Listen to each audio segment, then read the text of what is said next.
Chers amis, bonsoir. C'est un plaisir de vous retrouver avec Laurent pour une nouvelle vidéo dans la continuité de notre dernière vidéo sur une présentation de l'idiot.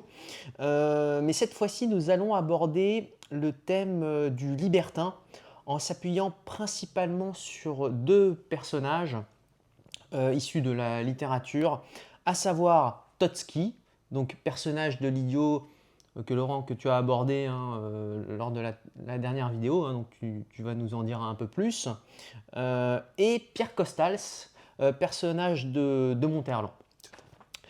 Et aussi, il faut savoir qu'on va aborder d'autres sujets plus graves, comme on va le voir, à travers, bien sûr, ces deux personnages. Est-ce qu'on introduit un peu le plan? On a en Bien, gros bien sûr. quatre grandes parties, enfin quatre petites parties. On va essayer de faire court. Donc, première partie, la prédation. Deuxième partie, la soumise et l'insoumise. Troisième partie, le monstre. Quatrième partie, l'ennui. Mais bon, avant d'attaquer directement le cœur du sujet, on va faire une petite introduction. On va déjà vous expliquer que on revient à l'idiot là. On revient un petit peu sur la vidéo précédente. La libido, c'est quand même un thème important dans l'idiot aussi, hein. On n'a pas forcément abordé ça la dernière fois, mais la libido, c'est un sujet épineux dans l'idiot, mine de rien. Et si on regarde un petit peu, on a la figure de Rogojine qui, lui, est classé dans les débauchés, et qui a, lui, pour locataire, parce que lui aussi, comme Gagna, il utilise ses appartements pour louer aussi, et lui, il a pour client des castrats. Donc on a un débauché d'un côté et des castrats de l'autre. On a Anastasia Filipovna qui est, elle, traitée de débauchée, justement, ou en tout cas de courtisane, de camélia. On utilise même le mot camélia, hein, en référence au roman de Dumas fils. Nastasia Filipovna, elle aussi, elle a un attachement particulier pour les vieilles personnes. Donc pour les gens qui ont une activité sexuelle nulle. Donc il y a toujours ce contraste-là, hein, dans les personnages de Dostoïevski, hein. Il y a le jeune Hippolyte, pareil, qui tombe fou amoureux d'Aglaya et qui n'a pas l'occasion justement de consommer l'amour, d'être vraiment, il sort à peine de la puberté, mais il ne va pas pouvoir vraiment vivre l'amour parce qu'il est déjà gravement malade. A lui-même honte aussi des mœurs de sa mère, des mœurs sexuelles de sa mère. Donc c'est quelque chose qui tiraille un petit peu les personnages, hein. Ça gratouille un petit peu la libido chez les personnages de Dostoïevski. On a aussi Gagna, qui, lui, carrément, on l'a vu dans la vidéo aussi précédente, Gagna, lui, sacrifie l'amour pour l'argent, clairement, puisqu'il est prêt enfin, en tout cas, il hésitait à se marier avec Nastasia Filipovna pour une importante somme d'argent. Voilà, puis il y a bien sûr le vieux général Epanchin, hein, qui devient qui est encore libidineux et qui a envie de mettre dans son lit Nastasia Filipovna malgré son grand âge et malgré les gros yeux d'Elisaveta, sa femme, n'est-ce pas? Voilà. Donc, et puis bon, on a abordé aussi Mishkin et son impuissance, bien sûr. Mais bon, là, Mishkin, on ne va pas trop en parler aujourd'hui, normalement. Ouais, je pense qu'on a pas mal Voilà, abordé on lui a la réglé dernière son fois. cas, on Ouais, lui a ouais. réglé son cas. Donc voilà, On a envie de lui mettre des baffes quand même. on a envie de lui mettre des baffes. Il est rempli de contradictions comme tout le monde en fait, et Ouais. voilà, hein, et du coup c'est compliqué même pour lui, quoi. Il se ment un Mais peu trop à lui-même quand même. bah, comme tout le monde. Ouais. Mais Ça, c'est vrai, ça, c'est vrai. mais c'est Ouais. vrai que du coup le présenter comme un personnage lumineux, mais uniquement lumineux, totalement lumineux, je trouve ça c'est une petite arnaque intellectuelle, Ouais, quoi. tout à fait. Ouais. Voilà. Mais après, voilà, comme je disais non plus, c'est pas quelqu'un de malveillant. Donc là, cette vidéo, on va laisser un peu de côté Mishkin, on va prendre son opposé sur le plan sexuel. On va prendre la figure de Totski, la figure du libertin, qui lui a une libido débordante. Et donc on va essayer d'aborder un peu ce sujet-là dans cette vidéo. Bien sûr, comme vous me connaissez bien, en traversant, en faisant, comment dire, en faisant coïncider cette question de la libido avec la question de la lutte des classes. Ouais, Bien sûr, on me voit comme arriver avec toujours. mes gros sabots. Mais ça, faut jamais l'oublier. Voilà. Et Et qu'est-ce qui fait que du coup, Totski peut se permettre d'être un libertin? Parce qu'il a une situation sociale qui le permet aussi. Voilà, on va essayer de traiter ça. alors, il me semble que tu as mentionné Ah oui, le triangle. voilà, alors oui. Bah, vas-y. Mais moi, ça me fait penser aussi à un autre Voilà. triangle qu'on avait abordé donc dans la vidéo Lutte des classes et libido, hein, c'était notre deuxième vidéo, qui incluait aussi la figure du libertin. Tout à fait. Donc, dans ce triangle hein, qu'on avait abordé dans le passé, c'était la jouissance, le salut et le bonheur. Exactement. Et donc, ce qu'on disait, c'est qu'à cette époque-là, déjà dans la deuxième vidéo, c'est qu'on disait que la jouissance était éphémère et plutôt égocentrique, alors que le bonheur, lui, suppose par rapport à la jouissance, lui, il suppose une durée, une épaisseur temporelle. Et bien sûr, se construit avec l'autre, se fait avec l'autre, là où la jouissance peut se faire aussi au détriment de l'autre, au dépens de l'autre. Et donc ça, c'est pour comparer le bonheur à la jouissance. Et puis il y a le bonheur par rapport au salut. C'est l'avantage du bonheur par rapport au salut, c'est que le bonheur se fait ici-bas.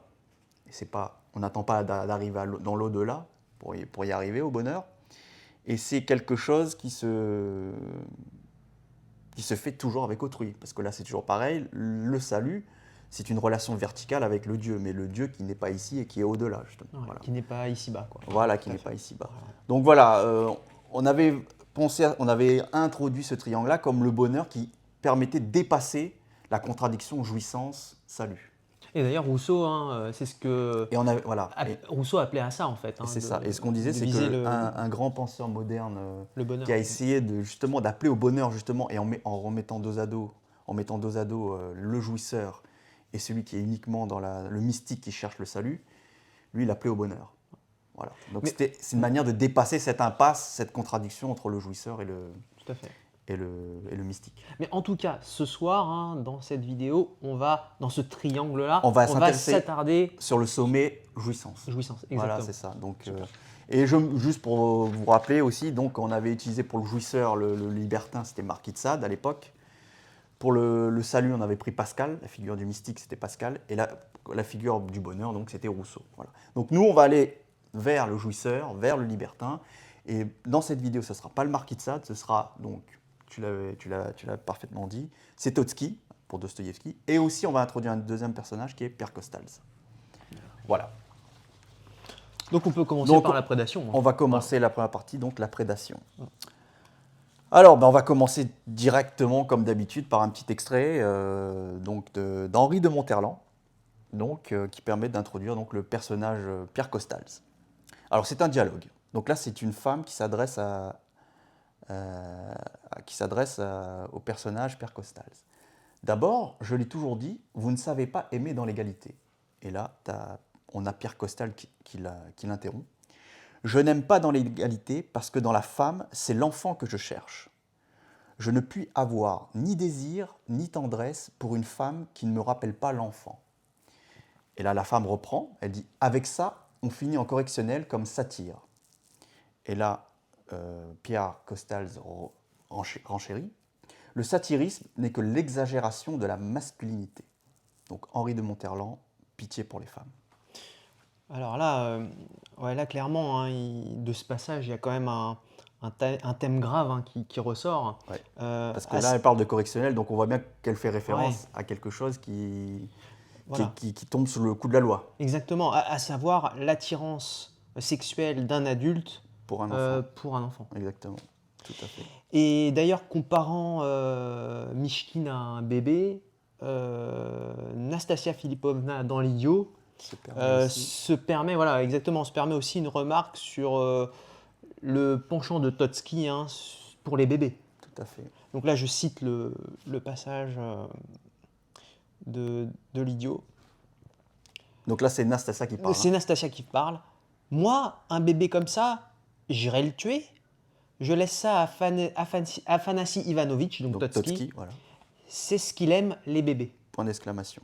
Exactement. Donc c'est juste une petite ligne comme ça, hein, mais quand même, elle dit bien, c'est ce qu'il aime, les bébés. Donc elle fait référence à Mishkin quand elle dit moi un bébé comme ça. Donc quand elle dit moi un bébé comme ça, elle parle de Mishkin parce que Mishkin, pour le coup, c'est quelqu'un aussi qui paraît un petit peu, qui a l'esprit un peu enfantin, qui paraît un peu comme un simplet. Ouais. Donc c'est en référence à ça. C'est pour ça qu'elle le traite un petit peu de bébé comme ça. Et mine de rien, elle, en passant par Mishkin pour le traiter de bébé, elle souligne le fait que S'il y en a un ici qui aime bien les bébés, c'est Totski. C'est Totski. Donc c'est une manière, en passant par Mishkin, elle met un petit tacle à Totski. Mais c'est très, très allusif, très, très Ah oui, elliptique. c'est en une phrase En fait. une phrase, elle dit ça et elle passe à autre chose. Et d'ailleurs, alors sur ce thème, il y a aussi une autre phrase dans l'idiot Pareil, aussi assez rapide, mais qu'on a relevé. exactement. Et c'est le narrateur. Voilà. Cette fois, ouais. Et que le narrateur exactement C'est qui ça. parle. Donc je cite la phrase du narrateur dans l'idiot. Totski, lequel, comme tous les gentlemen ayant su prendre du bon temps, considérait un peu de haut l'aisance avec laquelle il avait possédé cette âme qui n'avait pas encore vécu. Et là, il parle de Nastasia. De Nastasia, exactement. Cette âme qui n'avait pas encore vécu. Avait un peu douté de son impression ces derniers temps. Voilà. De Donc, Fiodor Dostoïevski, l'idiot. Donc là, on voit bien que 2 fois, on fait référence au fait que Totski a été attiré par Nastasia Philippovna parce qu'elle représentait le bébé, parce qu'elle représentait cette âme qui n'avait pas encore vécu.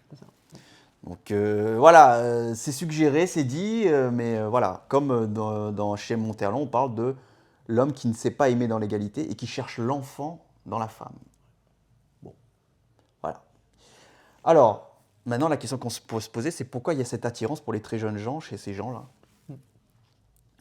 Alors, il y a quand même l'idée que on peut avoir... Je veux dire chez ces deux personnages. Voilà, chez ces deux personnages. Ouais. Mais chez d'autres, hein, parce que c'est pas des cas isolés. Hein. Ouais. C'est ce penchant pour les jeunes gens. Donc c'est quand même un thème qui revient souvent dans les affaires judiciaires. Souvent, malheureusement, on a affaire à des cas comme ça. Et donc, il faudrait peut-être chercher la réponse dans le fait que l'avantage d'aborder des enfants, c'est qu'on a une soumission qui est plus facilement... elle est plus facile à trouver, en fait, la soumission. Une emprise plus facile. Plus simple. Ouais, si on veut posséder quelqu'un, parce que c'est vraiment le mot posséder, c'est plus facile peut-être de passer par des enfants. Donc on peut penser que l'attirance pour l'enfant, c'est aussi parce que en fait, on sait que derrière, on va prendre le dessus très facilement. Donc, ce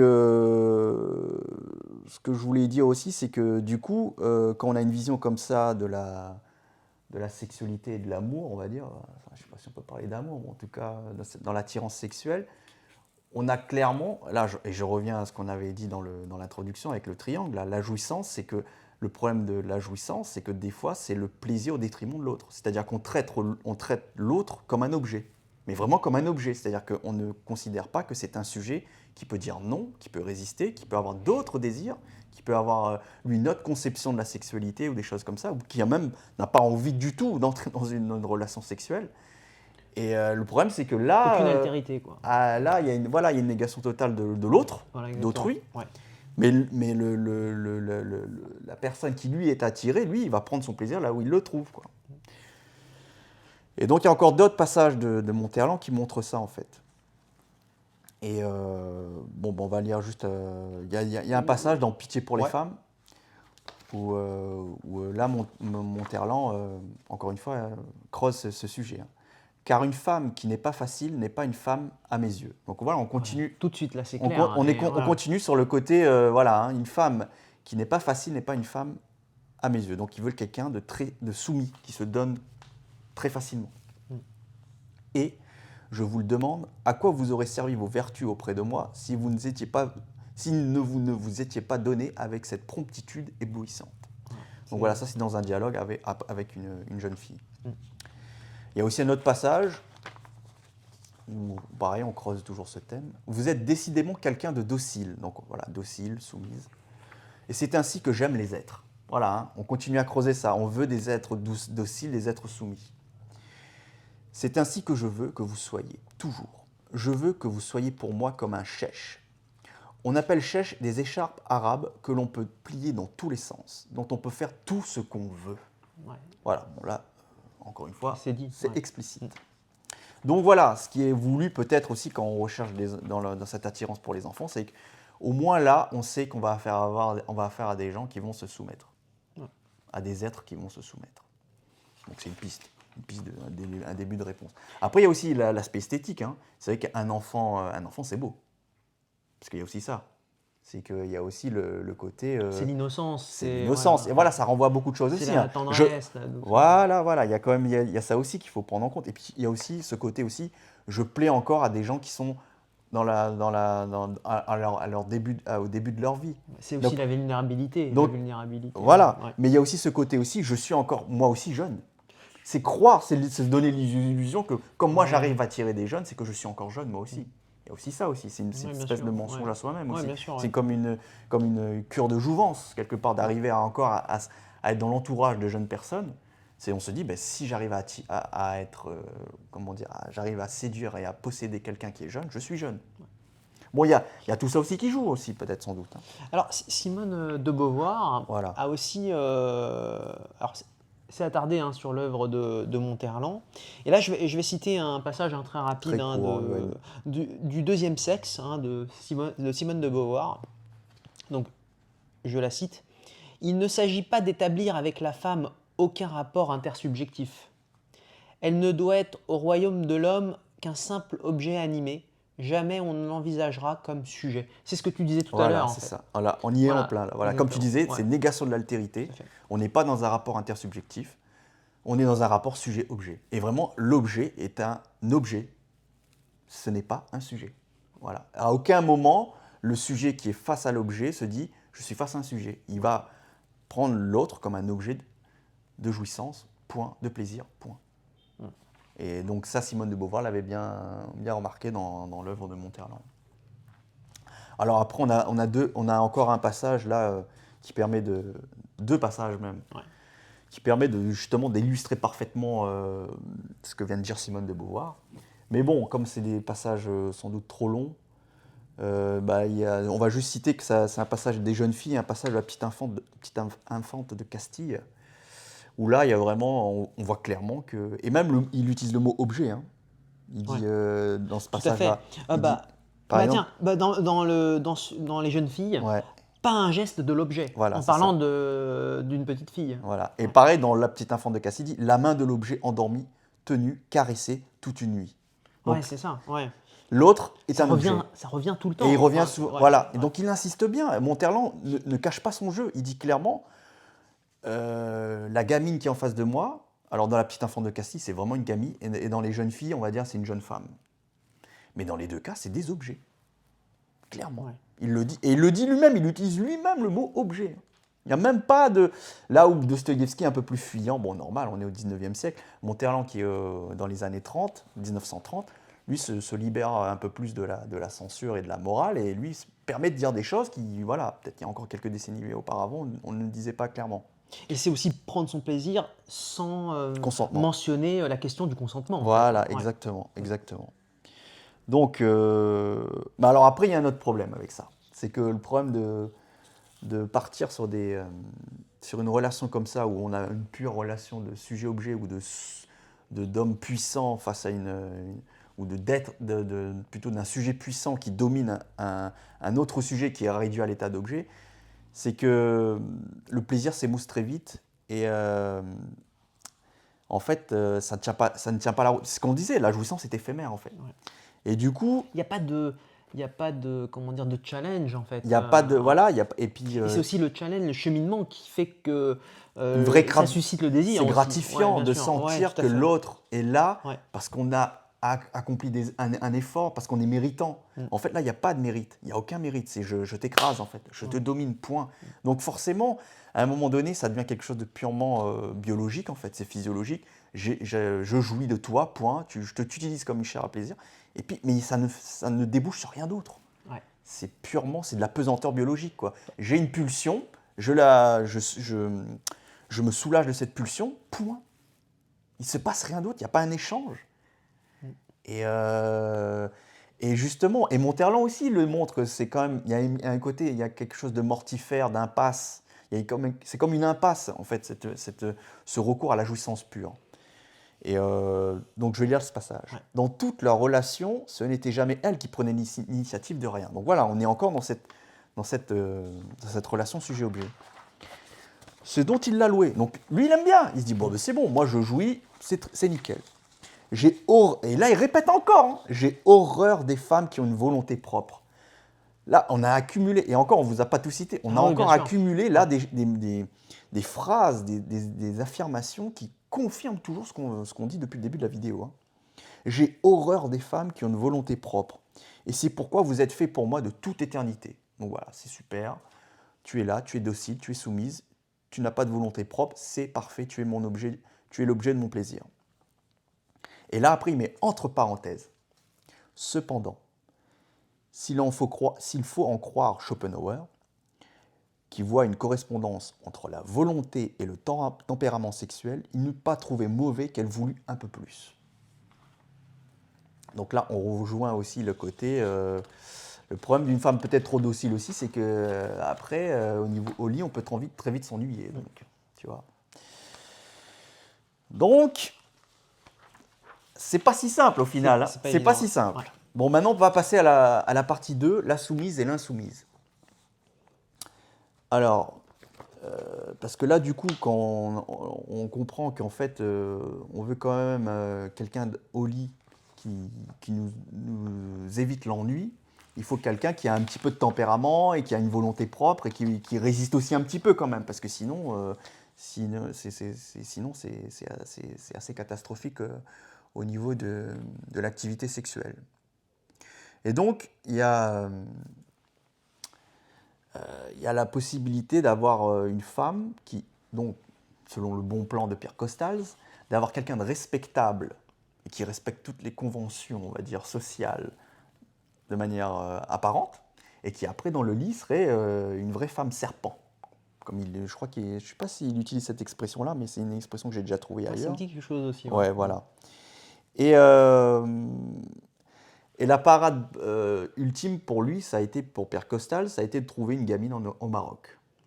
Donc en fait, quand il commence un petit peu à s'ennuyer et à être vraiment lassé des femmes européennes, qui elles sont beaucoup trop... qui montrent une docilité plus que réduite, hein, pour ne pas dire autre chose, il se dit, tiens, je vais aller au Maroc, je vais descendre au Maroc, et je vais me trouver une petite gamine, et là, je vais me trouver quelqu'un qui va me permettre d'assouvir mon appétit sexuel, et tout en étant en plus avec quelqu'un qui sera tout à fait discrète, qui va respecter les conventions. Et c'est ce qu'il va faire en fait. Et en fait, cette gamine, elle va être, par rapport donc, aux femmes européennes dont il est lassé, le fameux Pierre Costals, elle va... Alors, c'est là où... C'est Radija. Hein, c'est Radija, ouais, c'est le personnage de Radija. Ouais. Mais là, il faut quand même... Là, je suis obligé maintenant d'évoquer la lutte des classes et d'évoquer la question du colonialisme aussi. Hein. C'est que si terrorisme sexuel il y a, si cette gamine, elle est tout à fait docile par rapport aux femmes européennes, on est obligé d'évoquer le fait qu'elle a un niveau de vie qui est très bas. Donc c'est parce qu'elle a ce niveau de vie très bas entre guillemets, elle se sacrifie, qu'elle n'est pas en position de dire à Pierre Costals, vous êtes un goujat. Ce que les femmes européennes ne manquent pas de dire à Pierre Costals. En Europe, à Paris, en France. Donc, mais ça, bien sûr, Monterland n'en parle pas. Il ne le dit pas de manière explicite, ça. Donc il dit, c'est magnifique, au Maroc, on a des gamines qui se donnent et qui respectent les conventions, qui ne mordent pas la main de du généreux donateur, quelque part. Et en plus, elles sont gourmandes au lit, donc c'est parfait. Mais tu m'étonnes qu'elle est gourmande au lit. Elle veut absolument fidéliser ce mec-là qui arrive avec son gros portefeuille. Donc c'est du cynisme pur. Et il y a quelque chose d'un peu dégueulasse de voir qu'en fait, le mec, il croit que au Maroc, il y a des bonnes mœurs. Tu vois, c'est pour ça que je reviens et ça fait le pont avec infrastructure, superstructure. C'est facile de dire, dans tel pays, ils ont gardé une certaine tradition, Oui, mais attention, est-ce que c'est vraiment voulu ou est-ce que c'est par contrainte qu'ils respectent certaines traditions et que ceux-ci, qu'ils sont accueillants ou des choses comme ça? On va dire, eux, ils sont accueillants et ils sont restés dans les vieilles traditions. Mais c'est parce que justement, ils sont restés dans les vieilles traditions qu'ils sont obligés d'être beaucoup plus dociles, d'être beaucoup plus souriants, d'être beaucoup plus, tu vois. Faut voir aussi de ce côté-là aussi. Je ne suis pas en train de dire non plus qu'il n'y a pas... mais de croire qu'on peut parler d'un peuple qui est bienveillant ou qui est gentil ou qui est accueillant sans parler de l'infrastructure, pour moi, c'est délirant. Ouais. Et là, typiquement, lui, c'est ce qu'il fait. Il dit, au Maroc, ils savent encore vivre, en fait. Les femmes savent encore vivre, en fait. Donc là, c'est grave en fait. Parce que là, on est en train de se rendre compte que la gamine, elle est là, elle a à peine 12 ans. Et Mais il en parle pas, mais c'est fait exprès qu'il en parle pas de cet de aspect l'aspect, de l'aspect le colon qui débarque et puis qui se tape, qui fait du tourisme sexuel. ouais. Il le dit. En tout cas, il n'y a pas de culpabilité parce que si j'ai bien compris, Gide, il fait un peu la même chose. Par contre, je n'ai pas lu Gide. Je connais pas, je connais très mal le dossier Gide, mais lui, il avait un peu de culpabilité, si j'ai bien Mm. compris. Là où Monterland est complètement. Il est assez relax, quoi. Il dit juste que les Européennes me lassent parce elles font des chichis. Ce sont des femmes à chichis. Et elles sont capricieuses et ceci et cela. Et elles ont une volonté propre. Et moi, j'aime bien cette petite gamine Radija parce qu'elle, au moins, elle la boucle. Elle ne demande rien. Quand lui donne de l'argent, elle ne demande rien. Elle ne demande rien de plus. Et en plus, elle est gourmande au lit, point. Donc lui, ça lui va très bien. Mais tu vois, voilà, il n'explique pas plus que ça. Il n'explique pas plus que l'Afrique du Nord est en position de coloniser par rapport aux pays européens ou des choses comme ça. Il ne parle pas du tout de colonialisme, il ne parle pas du tout de classe sociale ou de choses comme ça. Mais tout lecteur un minimum, qui n'est pas complètement aveuglé par l'idéologie et par la superstructure capitaliste, il comprend très vite que là, on est dans une situation où la gamine, elle peut pas, enfin, elle est dans une situation où c'est dans son intérêt et financier de faire en sorte que le mec il revienne régulièrement pour lui donner de l'argent, quoi. Mm. Tu vois. Donc on a un long passage, on avait sélectionné un long Ouais. passage qui montre ça très bien, je pense. Je pense que j'ai à peu près résumé Ah oui, le oui, tout à passage. fait. Il est Ouais, beaucoup trop long, on va pas ouais. vous le lire. Mais Mais par contre, on peut quand même souligner que Totski, dans l'idiot, il voulait appliquer aussi à l'égard de Nastasia il y a un peu Filipovna le même plan, ouais. le même plan. Voilà, c'est Il ça. y a un peu la même chose, Ouais. mais il va faire une erreur par rapport Voilà, ouais, c'est ça. enfin, une erreur. C'est- Enfin, en tout Enfin, il y a cas, un grain de sable, il y a un quoi, grain de ouais, qui sable, et fait il y a que. un Ouais. truc qui fait qu'il y a une différence entre Nastasia Filipovna et Radija, c'est que Nastasia Filipovna va accéder à la culture, à l'éducation, à l'instruction. Et c'est Totski Et c'est qui. Totski qui va faire, Ouais. qui va il y a quelque part, il y a un côté, il la prépare en fait. Il veut en faire une grande dame en fait. Il y a comme cette dimension-là. Là où, Totski Pi- est son tuteur, hein, voilà. voilà, Était son tuteur. Ouais. voilà, Pierre Costals, lui, c'est vraiment du cynisme pur. Lui, il dit, bon, ben voilà, moi, je descends au Maroc. Ils ont des mœurs plus libérées. Je peux me permettre parce que je suis un colon avec un gros portefeuille, je peux arriver. Je peux arriver dans un petit village et puis arriver dans les bons endroits qu'on va me conseiller. Et puis, je pourrais me lâcher et, euh, et vivre ma libido tranquillement, quoi. Mais parce qu'il y a une situation sociale et économique qui force le Maroc, ou à une frange de la population du Maroc, à se prostituer quelque part, tu vois. Là où c'est un peu de la même manière, par exemple, si on fait je pense, la sociologie de la pornographie, par exemple, on verra beaucoup des femmes d'Europe de l'Est, par exemple. Mais c'est parce qu'il y a eu l'effondrement de l'URSS, il y a eu une espèce de paupérisation totale de ces populations-là. Et du coup, qu'est-ce qui se passe? Il y a une économie qui se greffe sur la pornographie, et il y a beaucoup de femmes de l'Est qui proposent leur charme. Et il y a toute une économie qui se... Voilà, dès qu'il y a un effondrement économique, ça suit... Je pense qu'on peut faire une corrélation sur le développement de la prostitution, de la pornographie, avec le déclin d'un pays, par exemple, de l'économie d'un pays. Ouais, faut tout lier, quoi. Enfin, Voilà. ouais. Et je pense que ça serait intéressant de faire des statistiques un petit peu pour voir un petit peu Ouais, le et puis. développement Ouais. de de tous les métiers liés au libidinal et l'effondrement ou les crises économiques que subit un pays ou un peuple. Tu vois. Et je pense qu'on on verra que souvent, quand il y a des problèmes des gros problèmes de chômage ou des gros problèmes des grandes crises économiques et financières, les femmes, après, elles ont tendance à faire comme elles peuvent. Et Ouais. donc, c'est pour ça qu'il faut bien comprendre que le libertin qui y arrive et qui lui arrive avec son gros portefeuille et qui peut se permettre de faire plein de choses, il profite, sur le plan macro-social, d'un problème. Il profite d'un problème macro-social. Lui, il s'engouffre là-dedans. Lui, dans son propre vécu personnel, peut-être qu'il ne s'en rend pas compte de ça. Mais il profite du fait que lui, il arrive avec son gros portefeuille, avec son pouvoir d'achat, et avec les relations aussi qu'il peut avoir avec les gens aussi, parce que le fait d'arriver et de connaître un peu les gens, et de connaître peut-être les hommes politiques ou des gens comme ça, il peut se permettre d'être couvert aussi, tu vois, de faire des choses qui sont plutôt illégales, ou en tout cas mal vues du point de vue de la morale, quoi. Donc il faut comprendre Ou ça. alors il ne veut pas le voir. Enfin, oui, enfin, après, c'est Bien sûr. compliqué Mais voilà, il faut bien comprendre ça, quoi. Alors, Il faut lier le macro-social à tout ça, quoi. Voilà. Et donc, pour en revenir à Anastasia Filipovna, Voilà. Trotsky lui a donné la moyenne. Alors, comme tu disais, il lui a ouvert pour la culture, enfin, il C'est lui a ça. ouvert le champ de la culture. Il lui a donné Donc, une gouvernante, il lui a exactement. donné des Et en même livres. temps, il lui a donné l'occasion de se rebiffer contre lui, en fait. Et en fait, c'est ça. Ouais. Et c'est là on voit là, il y a une vraie dialectique. Là, il y a un vrai retournement. Là où avec Radija et tout, Ouais. il n'y a pas tout ça. Il n'y a pas cette possibilité-là. Lui, c'est le Français qui débarque au Maroc et qui repart aussitôt quand il a fait sa petite affaire.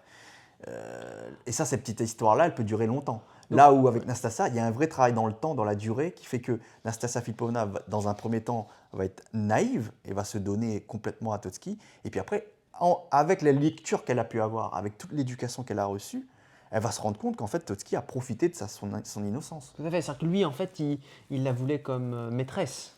Voilà, Et simplement. en fait, Et pas, voilà. certainement pas se marier avec elle.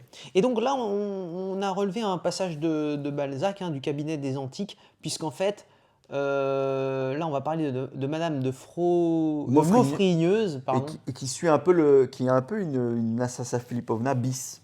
Tout à fait. Donc, je cite Balzac. Alors, là, c'est Rastignac qui parle à Marsay. Comme elle s'est préparée, dit Rastignac à Marsay, quelle toilette de vierge, quelle grâce de cygne dans son col de neige, quel regard de madone inviolée, quelle robe blanche, quelle ceinture de petite fille. Qui dirait que tu es passé par là. Qui dirait que tu es passé par là. Et là, tu vois, on revient toujours sur il y a une esthétique de l'innocence. Ouais, tout à fait. Une esthétique. Tu vois, on parle de petite fille. Ouais. Et en fait, alors que c'est une courtisane. Là. Mm. Mais il y a. Donc on voit bien que ça nous travaille tous. Hein. On est attiré par la jeunesse, par l'innocence, par la fraîcheur. Il parle de blanche, de robe, la fraîcheur, la robe blanche. Donc voilà. après, la robe blanche, ouais. il faut être honnête. Il faut être honnête avec tout le monde. On est attiré par la jeunesse. Hein. On est tous. Mais après, c'est jusqu'à quel point, quoi, et jusqu'à quel prix on fait subir aux uns et aux autres notre goût, notre désir de jeunesse, notre désir de fraîcheur, notre désir de blancheur. Après, c'est ça. C'est au jugement esthétique, il faut adosser le jugement moral. C'est jusqu'où je peux aller dans mes conneries, dans mes fantasmes. Donc voilà, c'était juste pour bien poser la question. J'avais posé la question au début de la vidéo, c'est pourquoi on serait attiré par des jeunes gens, par des créatures très jeunes. Mais là, on voit bien que même là, voilà, donc Balzac, Monterland montrait déjà ça. Ouais. Dostoïevski le montre aussi. Et là, on voit que Balzac le montre aussi, encore. Ouais. Et la courtisane, elle joue de ça. Donc, elle s'est préparée d'une certaine façon pour attirer encore plus le regard. Et pour mettre des gens dans son lit, quoi. Et donc, cette madame de Maufrigneuse, eh ben, elle a comme une science comment on pourrait dire ça, de se montrer dans sa plus belle magnificence, je ne sais pas comment on pourrait dire. Et justement, et là on est en train de comprendre que Marsay crache le morceau et dit c'est parce que justement j'ai été à l'origine de ça, puisque je l'ai initié à devenir une grande dame, justement. Donc on voit bien que on ne devient pas une grande courtisane comme ça en claquant des doigts. Tout à fait. Voilà. Mais elle est ainsi par cela même, répondit de Marsay d'un air de triomphe. Les deux jeunes gens échangèrent un sourire. Parce que Marsay est un dandy libertin mondain qui a su initier Madame de Maufrigneuse à devenir une grande courtisane, une grande dame dont tout le monde raffole les charmes. Dans les grands salons. Parce qu'après, voilà, c'est toujours pareil aussi. Il y a la prostituée qui fait le trottoir, et puis tu as la grande courtisane qui est demandée dans les grands salons. Hein. Il y a aussi une lutte des classes dans les prostituées aussi. Hein. Il y a prostituées et prostituées. Ça aussi, il faut le voir aussi. Donc voilà.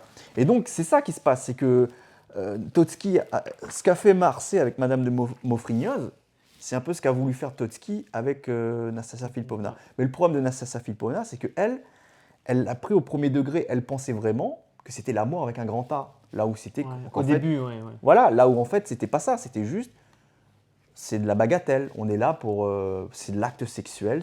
On est dans la jouissance. On n'est pas dans le bonheur. Voilà. Elle n'a pas compris que c'était quelque chose de ludique, qui apporte beaucoup de plaisir, mais c'est quelque chose d'éphémère. Totski ne cherchait pas le bonheur avec Nastasia Filipovna, il cherchait la jouissance. Voilà. Et c'est ça, c'est ce quiproquo-là qui a fait que Nastasia Filipovna est tombée de très haut. Mais comme contrairement à Radija, elle a les moyens de se rebiffer. Parce que maintenant elle est installée, parce que maintenant elle a un nom, parce que Totski l'a placée à un rang social qui lui permet, elle, maintenant, de créer des scandales. Là où Radija, elle reste au Maroc, il fait ses petites affaires dans le noir, et il rentre chez lui en France, il se passera jamais rien. Et peut-être qu'il arrose des gens pour que, même s'il y a un scandale et tout, il allonge l'argent aux flics pour lui dire « c'est bon, j'ai le droit de faire ça, laisse-moi tranquille ». Avec Nastasia Filipovna, c'est plus possible. C'est pas possible, ouais. Voilà. Et justement, donc, on passe de Radija, donc facile, réservée, à Nastasia Filipovna, qui elle est prête à se rebiffer contre Voilà, son bienfaiteur. C'est ça. Et surtout devant le monde, en fait, c'est ça. Voilà, c'est ça, exactement. Et alors que là, Totski, là, il est pris de court, c'est-à-dire qu'il s'y attendait pas, en fait. Voilà. Et comme lui, comme tu disais là, dans la dernière vidéo, il est très soucieux de sa réputation. Voilà, c'est la peur du scandale. Voilà. Et comme tu l'as mis en italique, c'est le qu'en dira-t-on, en fait, qui lui fait peur, en fait. Enfin, Ouais. voilà. C'est vrai. Voilà, et en fait, il doit sauver les apparences. Mais bon, en fait, on laissera. Moi, ce que je te propose, Ouais, Laurent, on c'est avait qu'on encore laissera. des extraits. Il y a des extraits de l'idiot qui explicitent clairement tout ça. Bon, là, Et on laissera à ceux qui nous écoutent de lire l'idiot pour. et puis il y a l'extrait d'avant aussi. Voilà, pour découvrir. La vidéo précédente aussi, on avait déjà un peu parlé de tout ça. Voilà, pour découvrir tout ceci sans divulgacher. Mais en gros, voilà, on avait appelé cette partie-là soumise et insoumise, parce que voilà, on a la soumise Radija, mais qui est dans un rang social. Elle a une situation sociale qui ne permet pas une rébellion et une résistance, en fait. Ouais. Là où l'insoumise Nastasia Filipovna, elle peut se permettre, parce que justement, elle a eu droit à une éducation, elle est déjà installée à Pétersbourg, elle a une réputation, et donc maintenant, elle peut se permettre d'égratigner la réputation de Totski, ce que Radija ne peut pas faire.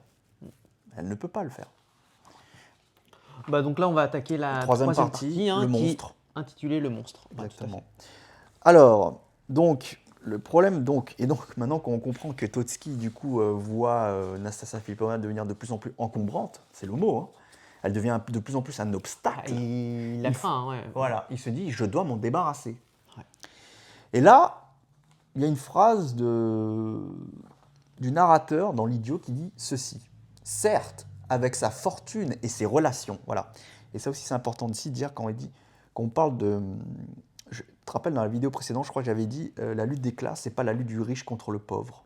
J'ai dit ça n'a rien, c'est pas la même chose. Ouais, tout à fait. Mais là, c'est voilà, je ça me me permet rappelle. de faire une petite digression là-dessus. La lutte des classes, c'est aussi des relations qu'on a avec les gens. Voilà, comme on disait, c'est pas juste. On peut être très riche, mais ne pas avoir des relations avec le grand monde. Et on peut très vite, du coup, perdre sa fortune. Et on peut très vite aussi se confronter à des portes fermées parce qu'on n'a pas les relations avec le grand monde. Il ne suffit pas d'avoir que de l'argent. Typiquement Rogojine, il a beaucoup d'argent, mais on lui ferme des portes. Il n'a pas accès à des grands salons.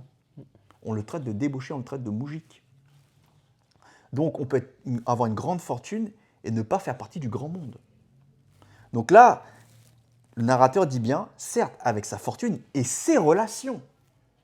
Donc, appartenir à une classe sociale élevée, c'est aussi nouer des relations avec des gens. Ouais. C'est pas que juste être riche. C'est pas que l'argent, c'est pas que le fait d'être riche, il y a aussi nouer le réseau. Nouer des liens avec les gens et avoir le code aussi, du coup aussi. Parce qu'il y a un code implicite parfois, plus ou moins implicite ou même explicite, entre ces différentes personnes et avec ces liens, avec ces personnes avec qui tu as des liens, vous respectez un peu le même code. Un mec comme Rogojine ne respecte pas le même code culturel qu'un Totski. Parce que lui, il va claquer l'argent, il va parler fort. Et donc ça ne collera pas. Et c'est pour ça que d'ailleurs, Rogojine, on lui ferme la porte au nez. Parce qu'il n'a pas le code aussi.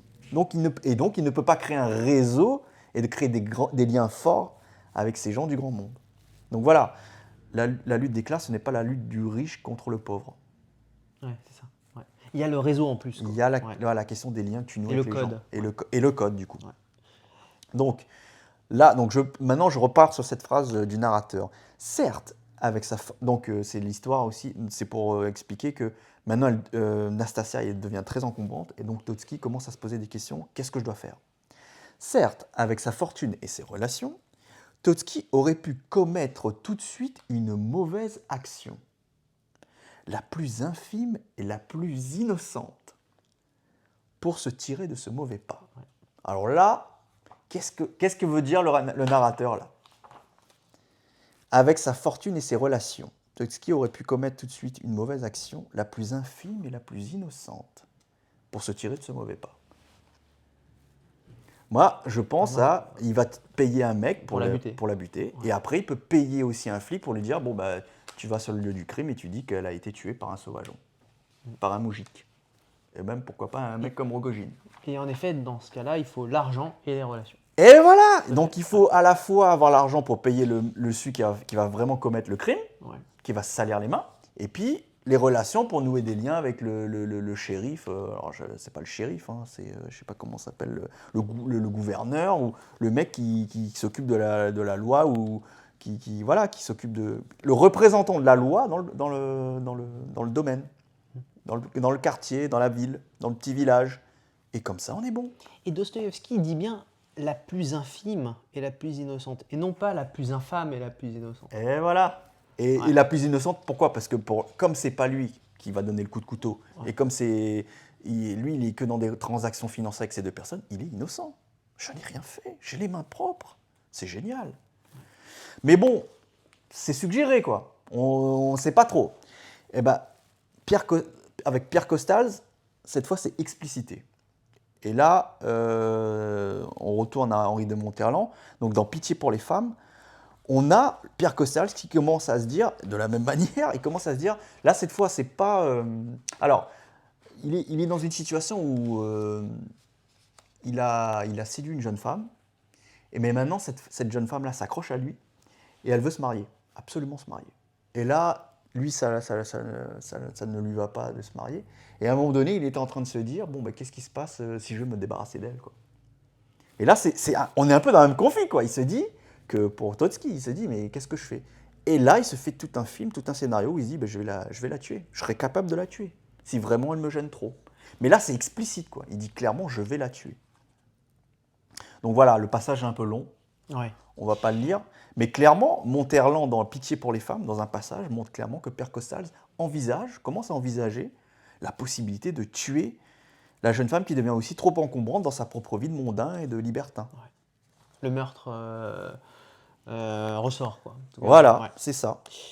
Alors, et donc par rapport donc, au titre, hein, le monstre de cette troisième partie, Ouais. Michel Clouscar, Et justement, il utilise ce mot monstre. il utilise ce mot monstre. Là, on va lire le passage de Michel Clouscar, que je commence dès maintenant. Donc c'est un passage de la critique du libéralisme libertaire. Tout à fait. Alors, livre que je recommande à notre public, donc un livre où il parle beaucoup du romanesque. Et il parle du romanesque, du positivisme et du romantisme, notamment. Donc, si vous voulez un peu mieux comprendre ce que j'essaie de vous dire peut-être de manière un peu laborieuse et péniblement, si vous voulez en savoir plus, je vous conseille vraiment la lecture de Critique du libéralisme libertaire où Clouscar, de manière remarquable, critique le romanesque, enfin utilise le romanesque pour critiquer la société bourgeoise qui a triomphé après la Révolution française. D'accord. Et donc là, ouais. justement, on est à un moment où il utilise le mot monstre, où il parle du libertin, justement, et il utilise la figure de Sade. Mais quand il dit Sade, pensez à Pierre Costals, pensez à Totski, pensez au libertin. Je te laisse lire, Stan. Sade procède en toute logique matérialiste, celle d'un libertinage transgressif, qui aurait eu mission de faire éclater la facticité culturelle pour enfin retrouver l'authenticité profonde de la pulsion naturelle. Donc voilà, on retrouve facticité culturelle, pulsion naturelle. Donc on voit des oppositions là. Ouais, tout à fait. Ce qui apparaît alors, c'est le monstre. Voilà, monstre, en italique, monstre. Exactement. Il est bien l'effectivité dialectique. Il va jusqu'au bout, lui, du processus d'individualisation par la transgression. Il révèle bien la logique de ce matérialisme. Revenir à la nature, c'est bien produire une individualité sans commune mesure. Un monstre est culturel. Et là, ça me fait penser à la phrase de Rousseau. Voilà, ben on est en plein D'être dedans. encore plus bas que... Voilà, Ouais. c'est d'être en dessous de l'animal. Mais au sein de la cité, dans la cité, Voilà. être en dessous de l'animal. Moi, ça m'a fait penser à Rousseau quand j'ai... Voilà. Et c'est vrai que Rousseau, il dit bien voilà, on réintroduit du rapport de force. Dans la cité, on ne se met en dessous de l'animal. Parce que l'animal, lui, il n'a pas le choix. Il n'a pas le choix. Il est dans le rapport de force pour nourrir, voilà, on pense au félin, par exemple, je sais pas, le guépard qui doit courser la gazelle. Eh ben, elle n'a pas le choix. Voilà, la femelle guépard, elle a besoin de se nourrir et de nourrir ses petits. On est dans le rapport de force, ok. Mais dans la cité, Rousseau, il dit, on n'a pas le droit de réintroduire le rapport de force dans la cité. Normalement, on doit pacifier nos mœurs. C'est un endroit, c'est un cocon, c'est quelque chose qui devrait être le règne de la pacification et du bonheur aussi. Voilà, on revient à Rousseau et le bonheur. Comment, dans la cité, on réintroduit du rapport de force? C'est terrible, en dessous de l'animal. Tout à fait, donc complètement d'accord. Ou bien le libertinage reste une aimable forme culturelle du consensus, de la collaboration de classe, des privilèges, être bien né, avoir de l'argent, être cultivé, ou bien il se prend au sérieux et devient une expression sauvage et même bestiale. Ou bien on en reste à une sémiologie mondaine, code de l'échange de ces privilèges, ou bien le crime, considéré comme la dernière mise en scène de la transgression. Donc là, le Et là, crime. ça me fait penser à Batotsky. Voilà, et là, le mot est lâché, crime.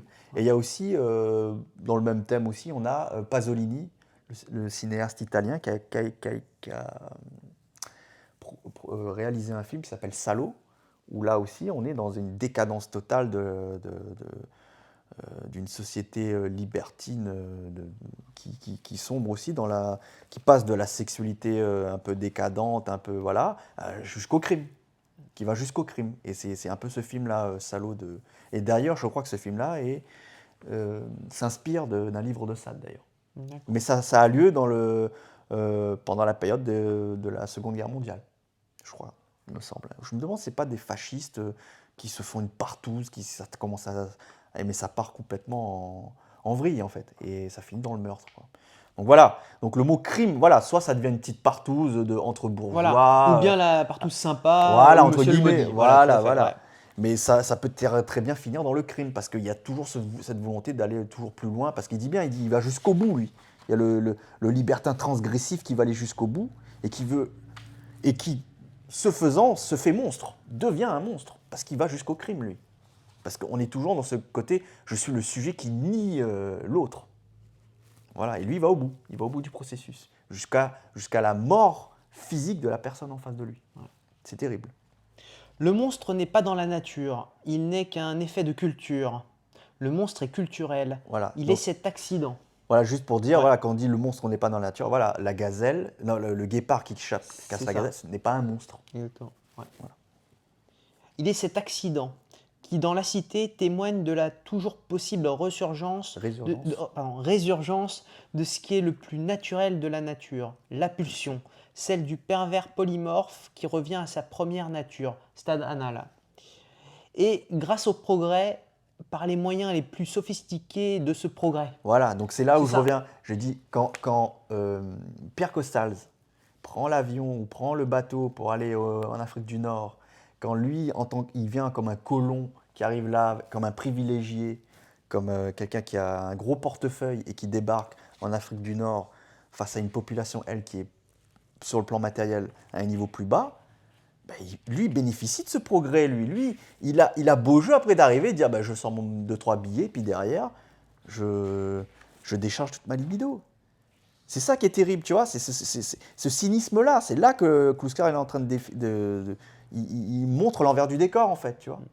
Ces gens-là bénéficient du progrès de la civilisation.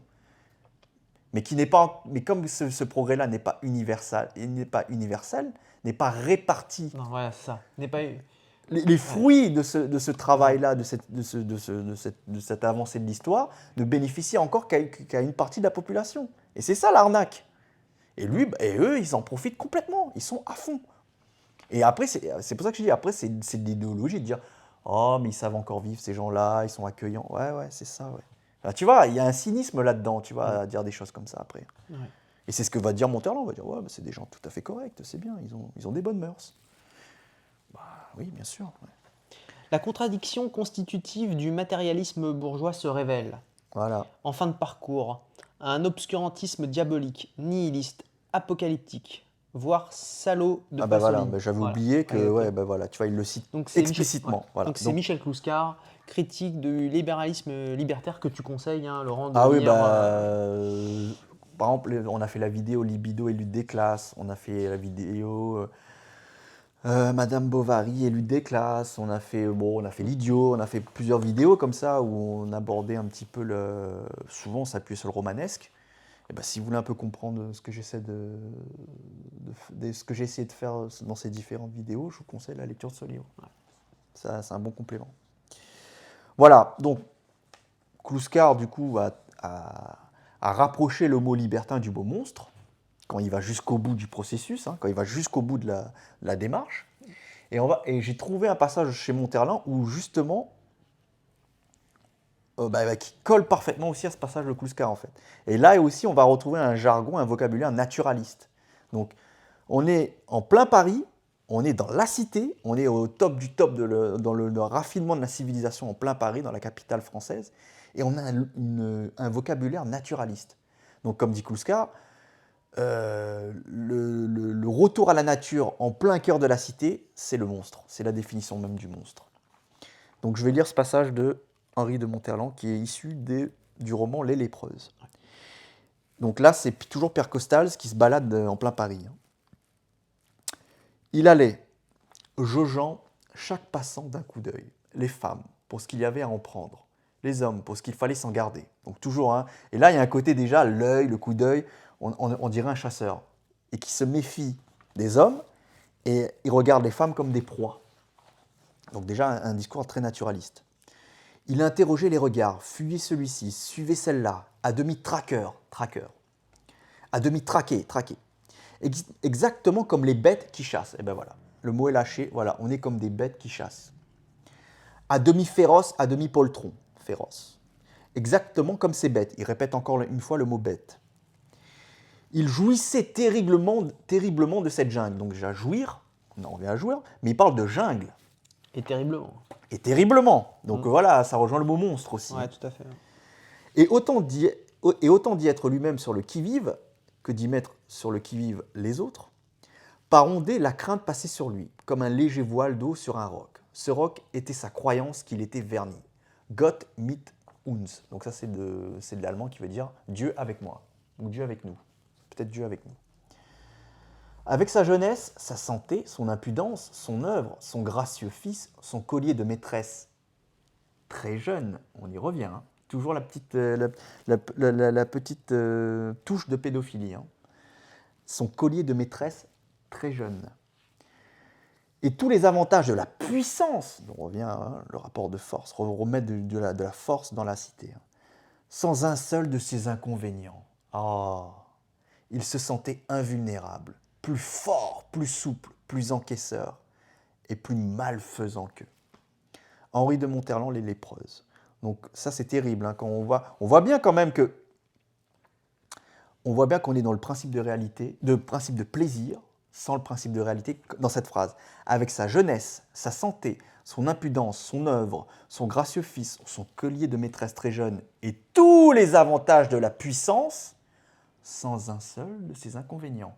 Ça, c'est typiquement le mec qui est dans une position où il peut embrasser le principe de plaisir sans avoir scoltiné le principe de réalité, sans un seul de ses inconvénients. Voilà la position du libertin. Et quand le libertin va même jusqu'au bout, parce qu'on ne lui oppose aucune résistance, ça peut aller jusqu'au monstre. Et alors, est-ce qu'on peut en dire autant justement de Totski? C'est la question. En fait. Ben voilà. Alors voilà, Totski. Alors, lui, il va pas jusqu'au bout. Voilà, il va pas jusqu'au bout parce que déjà, Nastasia, elle résiste un peu plus. Ouais. Et aussi, oui, il va pas aller jusqu'à.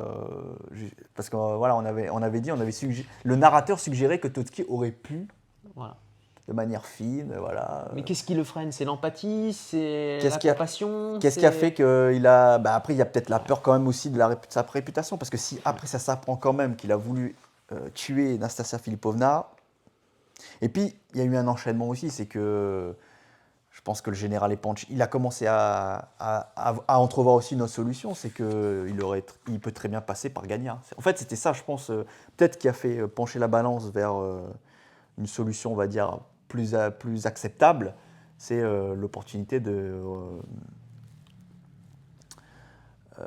donner Nastasia Filipovna, enfin de donner, de donner Nastasia Filipovna à Gagna. Donc je pense que c'est peut-être ça qui a joué.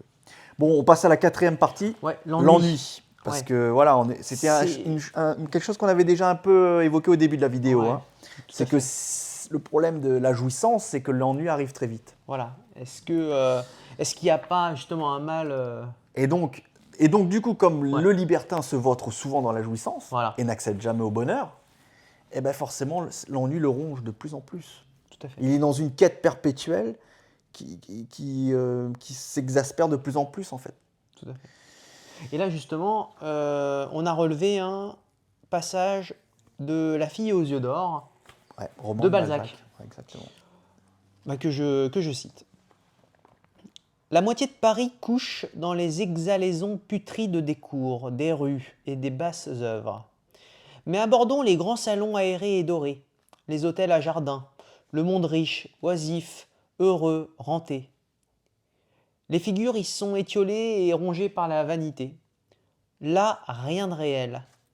Chercher le plaisir, n'est-ce pas trouver l'ennui? Ah là, elle est terrible cette question. Chercher le plaisir, n'est-ce pas trouver n'est-ce pas l'ennui? trouver l'ennui? Voilà, c'est là qu'on voit Ça, qu'il y a une différence entre plaisir, jouissance et bonheur. Ouais. Voilà, là, il a tout dit, Balzac. Les gens du monde ont de bonheur Fourbu. fourbu leur nature. N'étant occupés qu'à se fabriquer de la joie, ils ont promptement abusé de leur sens. Donc voilà, là on revient aussi, le côté biologique, c'est physiologique, c'est une pesanteur biologique, la jouissance à la fin. Il n'y a même plus, c'est de la pure jouissance par des sens, c'est de la pure sensation en fait.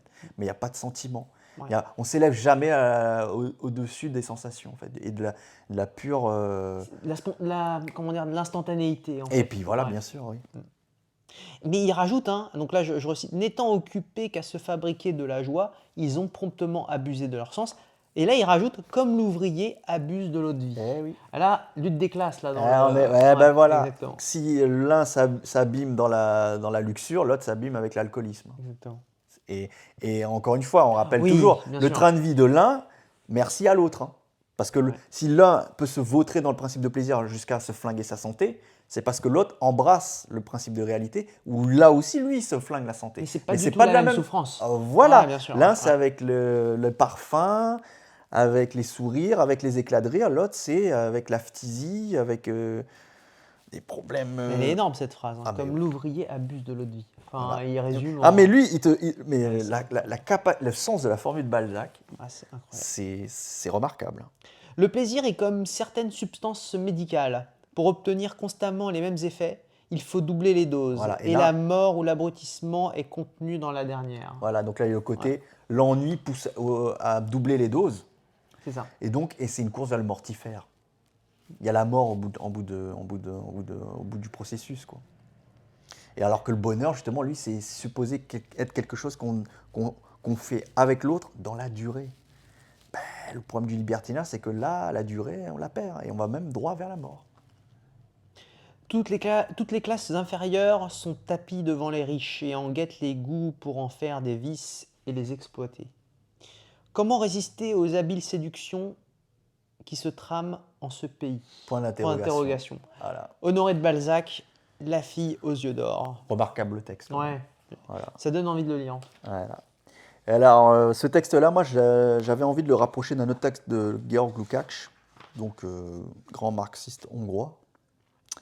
Donc, c'est un extrait de l'Ontologie de l'être social. Et c'est un peu le même thème. Hein. C'est un peu le même thème, sauf que cette fois, c'est pas un romancier qui parle, c'est un philosophe marxiste. Un être social, principalement, et même, comme c'est souvent le cas, potentiellement exclusivement, orienté vers la satisfaction des besoins de la particularité. Donc là, typiquement, on parle du libertin, hein, qui cherche la jouissance et qui se vautre complètement dans le principe de plaisir, doit nécessairement produire un ennui massif. Voilà, c'est ce que dit Balzac. Hein. Qui cherche le plaisir, chercher le plaisir, n'est-ce pas trouver l'ennui? Point d'interrogation. Ben là, voilà, c'est ça. Un ennui massif. Lui parle d'ennui massif. Précisément quand tous ses besoins paraissent assouvis. Voilà. Il y a un côté, on est rassasié, on est tellement sollicité, on a tellement vu de choses, on a tellement éprouvé de choses qu'on est rassasié. On est dans l'ennui. La satiété nous pèse. Et là, qui disait, du coup, ça demande l'envie ça pousse à doubler les doses à chaque fois. Et donc, il y a un côté course vers la mort. C'est là, sans aucun doute, l'un des phénomènes idéologiquement les plus importants de la vie actuelle dans les pays capitalistes développés. La soif inextinguible de sensations. Alors, on revient à les sensations, on est dans les sensations uniquement. Qui va de la mode des happenings, du voyeurisme sexuel, on en revient à la sexualité déviante, etc., jusqu'au culte des drogues et à l'admiration pour des meurtres gratuits, voire à leur perpétration. Donc là, on arrive aux monstres et aux crimes. Tu vois, tous ces textes-là se répondent. Hein. On est chez Lukács, on est chez Balzac, on est chez Kluska, on est chez Monterland, on est chez Dostoïevski. On est en train de tourner autour du même pot. Hein. On retrouve toujours les mêmes thèmes. Hein. Et sans aucun doute, un produit de la vie quotidienne totalement manipulé, de son insouciance superficielle, de l'ennui toujours plus pesant qui résulte d'un tel mode de vie. Georg Lukács, Anthologie de l'être social. Donc voilà, faut bien rattacher le libertin à son mode de vie, à son rang social. Ouais. Et justement, l'ennui, est-ce que c'est pas la cause aussi de suivre, comment dire, ouais, voilà, de suivre même des actions les plus insensées, Voilà, en fait, en fait c'est ça, comme on dit. pour se distraire, voilà, comme sans en mesurer les conséquences. On est tellement dans un niveau de satiété tellement élevé Ouais. qu'il faut, ou alors donc soit on double les doses, soit on cherche Voilà. des actes les plus fous, les plus irrationnels, pour se dégriser en fait quelque part. Ouais, tout à fait. Et Voilà, ouais, pour se distraire. Pour se distraire, ouais. pour fuir cette espèce d'ennui qui nous écrase. Et là, ça fait penser au Caprice du Prince. Mais voilà. On avait relevé un passage de Balzac hein, pour. Alors vite fait, c'est juste l'histoire. C'est en fait c'est un mec qui tombe amoureux d'une petite ouvrière en plein Paris. C'est un grand oligarque, hein, pour utiliser les termes d'aujourd'hui. Un grand oligarque qui tombe qui a un petit béguin pour une petite ouvrière. Elle, un peu comme Nastassa Filipovna, elle le prend au sérieux. Lui, il lui fait des grandes promesses et tout. Et en fait, du jour au lendemain, il va tomber amoureux, lui, d'une autre femme qu'il va rencontrer, je crois que c'est aux Pays-Bas, je crois, où il va aller ailleurs. Il ne va pas rester parce que bien sûr, lui, il ne reste pas à Paris, lui, il voyage et tout. Et il va tomber amoureux d'une autre femme après elle. Et cette pauvre ouvrière, elle s'était fait des plans dans sa tête. Elle se voyait déjà mariée à lui et avoir une belle situation. Ouais. Et elle va commencer à s'embarquer dans des dépenses et elle va se flinguer complètement sa situation sociale, qui était déjà très basse, qui était déjà précaire. Donc voilà. Mais lui, par caprice, il s'est dit tiens, si je me tapais une petite ouvrière, quoi. Mais encore une fois, lui ne voit jamais les inconvénients. C'est-à-dire que lui, il prend le plaisir là où il est, après il se barre. Et le principe de réalité, lui, il s'en fout. Ouais. C'est ce que tu disais tout à l'heure. Le principe du plaisir sans subir le principe Voilà, lui c'est toujours je prends mon plaisir là où il est. Ouais. Mais les conséquences que ça peut avoir pour les autres, ils s'en foutent. Je m'en fous complètement. Ouais, voilà, ça, ouais. Et c'était cet exemple-là qu'utilisait Balzac dans Splendeur et misère des courtisanes. Voilà. Mais on ne va pas le lire. Voilà, c'était juste pour vous signaler.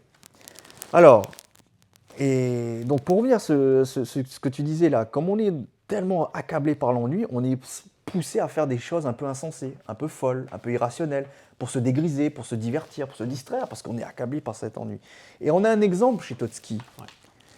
Je l'avais évoqué, je crois, dans la vidéo précédente, là où on parlait de l'idiot.